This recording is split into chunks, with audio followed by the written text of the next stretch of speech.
All right. World Boxing Super Series looks like it might be in trouble. Nonito, Doniare, and Inoue, Monster Inoue fight in doubt because Doniare hasn't heard back from the World Boxing Super Series people. And also, man, Dazn, what are you doing? Okay? Dazn, what are you doing? Let's talk about this in this video.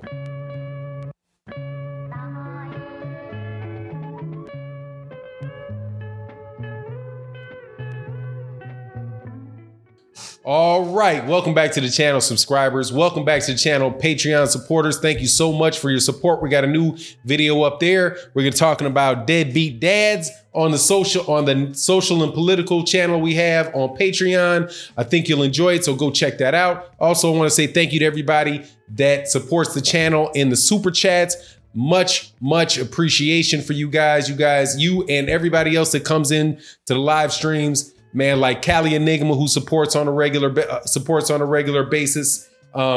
Really, 78, you support on a regular basis. I want to just mention a couple of you guys by names all the time. Sugar Fantastic, they come by the chat because I just want to be able to tell you in this setting, thank you guys so much for what you do for the channel. Ivy Webb, obviously, people like you, thank you so much. A Weapons. Let's move on to the subject at hand.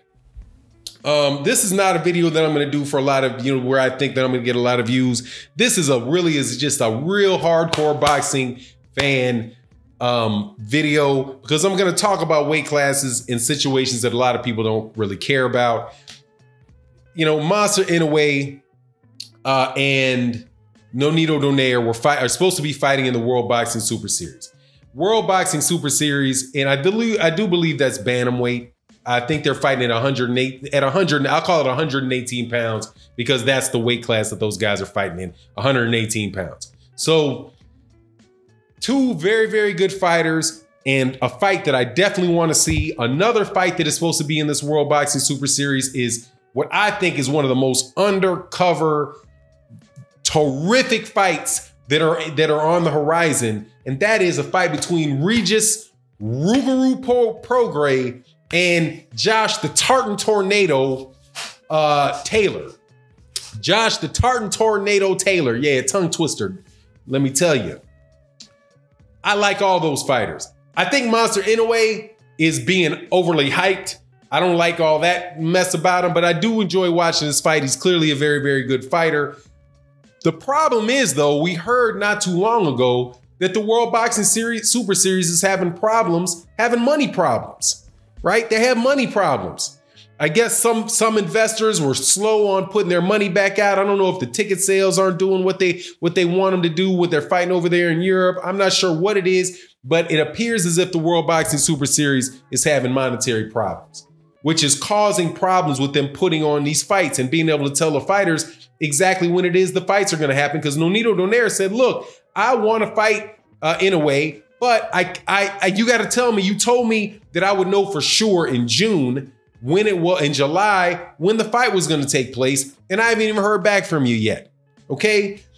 Now, you also heard Lou DiBella say some stuff a while back about a fighter of his that's fighting in the World Boxing Super Series. It's like, yeah, man, I'm not going to put the guy in there if I don't know for sure that he's going to get paid. Right. Here's the thing. This is where I connected with Dazn. Dazn, what's going on? These are now look, I subscribe to Dazn. At first was not going to do it because it was connected with Eddie Hearn, and I was like, nah, I don't feel like supporting that. I don't see how you're going to give me good fights. I'm not really interested in UK fighting, like to pay extra for it like that for something I'm already getting for free.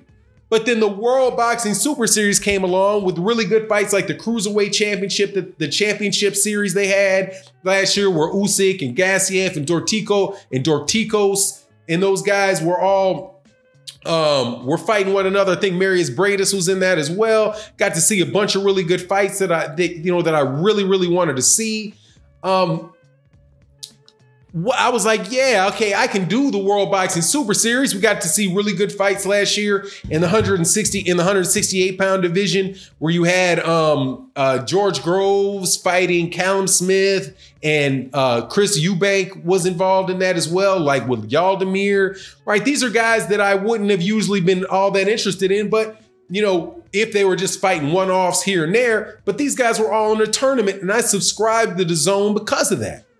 So now you've got two great fights, right? Two great fights, and in the lead up to these have been good. You had Regis Prograis fought Kylie Relic. You had Josh Taylor just fought Baranachek. These are good fights. I hate that Zolani Tete dropped out of the tournament to fight, you know, when he's supposed to fight Nonito Doniare. You know, that's one that didn't go through, but the Nonito Doniare fight before that, Nonito Doniare against, who did he fight? The champion that he beat out of the UK, little dude, used to go with Matchroom. Skipping my mind right now, but a tough little fella I thought was juicing. But that was a good fight. He wound up hurting his back. Nonito Doniare moves on. It is what it is.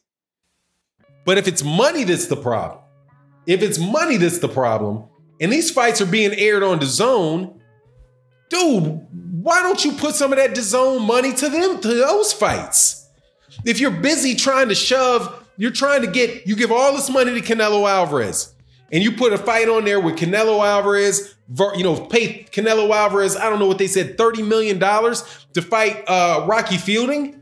If you can give $35 million to Canelo and whatever amount to Rocky Fielding, or $35 million to Daniel Jacobs, and you know they say $10 million to Daniel Jacobs, Canelo and Daniel Jacobs, 35 to Canelo, 10 to Jacobs. If you can put $45 million in that fight, dang, dog, you can't find $2-3 million. You can't find $2-4 million to make sure that fight pops off, that tournament fights off, fill in the gaps, and make the fight happen.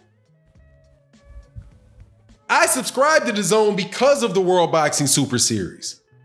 And see, this is what I'm saying. People thought originally most of my issue with DAZN was really about Eddie Hearn, and Eddie Hearn, you know, talking about how he was going to use DAZN as a weapon to tear down premier boxing champions, right? And that's why I was like, man, all he's trying to do is take the fighters that I'm already seeing over on PBC and trying to get them over there to DAZN.